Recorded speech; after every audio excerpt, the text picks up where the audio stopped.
Gitu. Dari tadi belum ada yang bicara mengenang itu. Saya ingin mengenang, karena saya ini tahun 80-an udah ke rumah Mas Mudrik. Ketika saya jadi aktivis di ITB, sebelum saya ke Yogyakarta ketemu teman-teman aktivis di Jogja, saya mampir Solo. Dan pada saat Mega Bintang ini berdiri, saya termasuk yang begitu mengagumi Mas Mudrik waktu itu. Karena teman-teman harus tahu, pada saat itu kekuasaan Soeharto itu 1000 kali lebih kuat daripada kekuasaan Jokowi. Itu ada Bang. Gedung-gedung dicat kuningisasi. Dan semua orang, tidak ada yang berani kecuali namanya Mudrik saat itu. Supaya kita tahu yang disebut dalam teori reclaiming. Reclaiming itu mengklaim. Ya. Jadi kalau orang bilang siapa yang menumbangkan Soeharto? Tokoh-tokoh Islam. Mas Mudrik, Pak Amin Rais. Persoalannya kemudian orang bilang Orde Baru ternyata lebih baik daripada Orde Jokowi.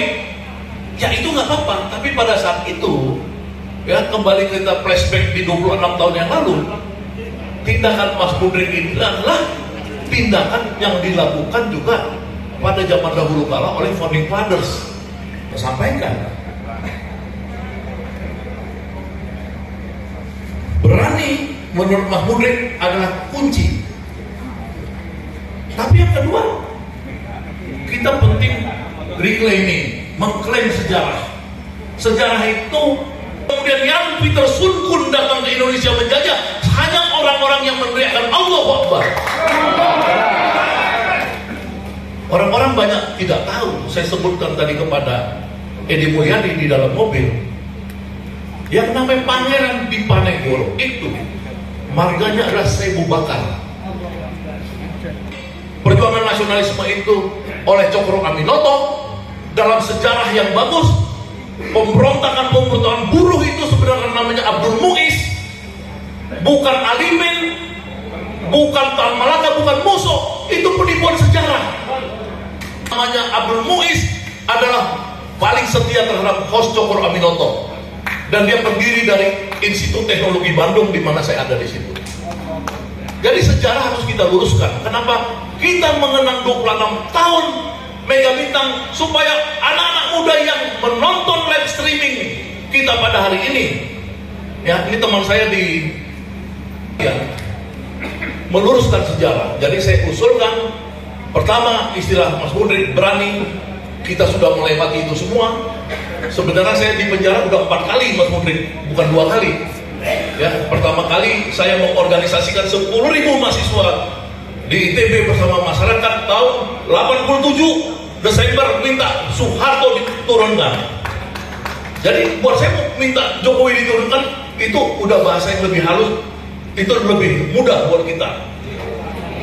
Kerumitannya adalah demokrasi memang membuat kita tidak seperti zaman Soeharto, karena demokrasi kita terpecah antara yang mau menurunkan Jokowi dalam pengertian tetap konstitusional kata Bung Taufik tadi, tapi kita sebagaimana Pak Amin tahun 98, tapi ada juga yang kita harus mendukung election, di mana seperti saya saat ini mendukung Anies Baswedan sebagai calon presiden Republik Indonesia.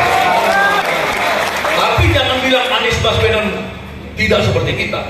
Saya kasih tahu kepada siapapun orang yang mengizinkan pemakaian tempat untuk mendirikan koalisi aksi menyelamatkan Indonesia tanggal 18 Agustus 2020 di Tugu Proklamasi adalah Dr. Anies Baswedan.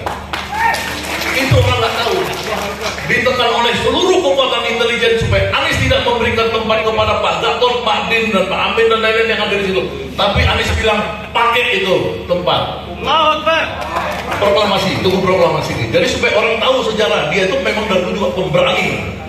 Cuman yang penting dari Pak Anies ini yang saya mau masukkan kepada hal ketiga yang kita penting catat adalah yang disebut sebagai kesabaran revolusioner. bahasa kesabaran revolusioner ini, saya sendiri suka nggak sanggup. Karena buat saya masuk penjara ke penjara, saya lebih siap. Ya, tapi kadang-kadang mungkin karena orangnya seperti saya ini orang yang temperamental, orang yang ketakutannya udah hilang dan lain-lain. Tapi mungkin benar orang-orang yang tipenya seperti Anies, yang dia mempunyai kesadaran revolusioner. Kesabaran revolusioner ini dia melihat gelombang,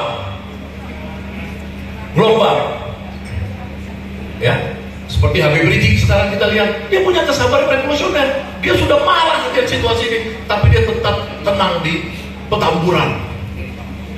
Nah, yang ketiga tadi maksud saya ini kita catat dalam permainan kita adalah kesabaran revolusioner. Kesabaran revolusioner ini seperti Bung Egi tadi bilang, buruh akan mengepung Jakarta tanggal 10 Agustus. Ya kita tidak usah mendelegitimasi gerakan itu. Ini yang saya sebut kesabaran revolusioner itu bagaimana melihat gelombangnya dan bagaimana kita mengatur permainan. Jadi apa yang kita hebohkan di dalam forum ini tentang people power harus diorganisasikan dalam langkah-langkah yang tidak boleh diketahui oleh intelijennya Jokowi, bukan intelijennya kita. Kalau intelijen yang pro kita nggak apa-apa, tapi intelijen pro Jokowi kan bahaya. Tapi gerakan-gerakan ke arah sana kita tetap siapkan.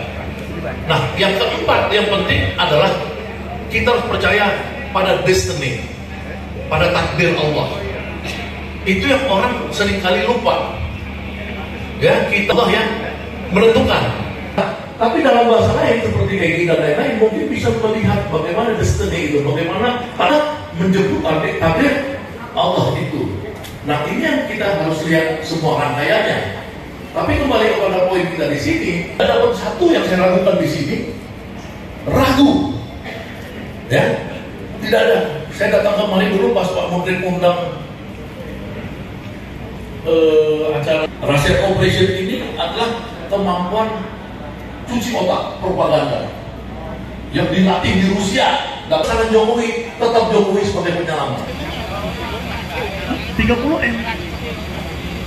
Jokowi telah memerintahkan Mahfud MD untuk membongkar.